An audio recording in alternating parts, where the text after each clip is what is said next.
Shalom saudara. Teori kuda mati. Teori kuda mati adalah sebuah metafora satir yang menggambarkan bagaimana beberapa orang, lembaga atau bahkan satu bangsa menghadapi masalah yang sudah jelas, tetapi mereka justru bersikap seolah-olah masalah itu tidak ada atau tidak dipahami. Alih-alih mengakui kenyataan, mereka justru mengabaikannya dan berusaha mencari pembenaran. Inti dari teori ini sederhana, saudara. Jika kamu sadar bahwa kamu sedang menunggangi kuda yang sudah mati, solusi terbaik dan paling sederhana adalah turun dari kuda itu dan meninggalkannya atau menguburkannya. Namun dalam kenyataannya, banyak orang, banyak organisasi, atau banyak bangsa yang justru mengambil langkah-langkah lain yang tidak masuk akal. Seperti 1. Membeli pelana baru untuk kuda mati tersebut. 2. Memberinya makan dengan harapan ia akan kembali hidup. 3. Mengganti penunggangnya dengan orang lain. 4. Memecat orang yang bertanggung jawab merawat kuda dan menggantinya dengan orang baru. 5. Mengadakan pertemuan untuk membahas strategi meningkatkan kecepatan kuda. 6. Membentuk tim dan komite khusus untuk meneliti kuda mati tersebut dari berbagai aspek. Mereka bekerja berbulan-bulan, menyusun laporan, dan akhirnya mengusulkan solusi. Padahal sudah jelas sejak awal kudanya sudah mati. 7. Setelah sekian lama tim akhirnya mencapai kesimpulan yang sudah diketahui sejak awal. Kuda ini memang mati. Namun, karena sudah banyak tenaga, waktu, dan sumber daya yang terbuang, mereka tetap enggan mengakui kenyataan kalau kuda ini sudah mati.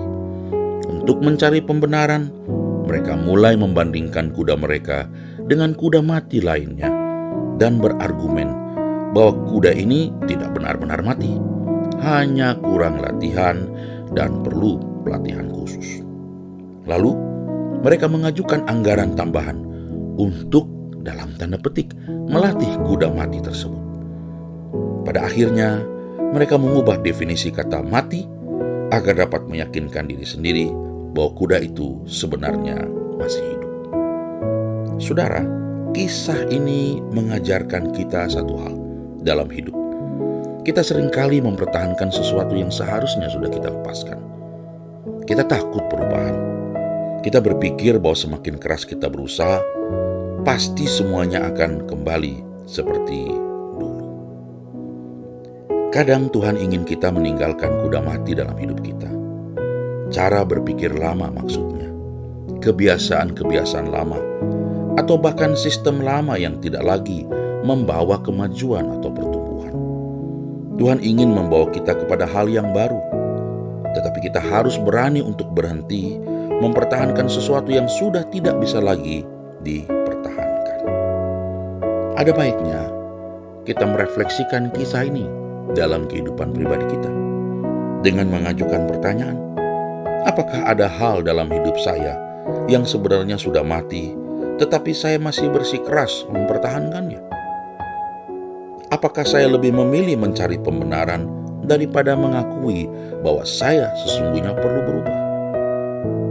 Bagaimana saya bisa lebih peka terhadap sesuatu yang baru Tuhan ingin lakukan dalam hidup saya? Saudara, jika Tuhan sudah menunjukkan bahwa kuda yang kita tunggangi sudah mati, janganlah buang waktu untuk membeli pelana baru.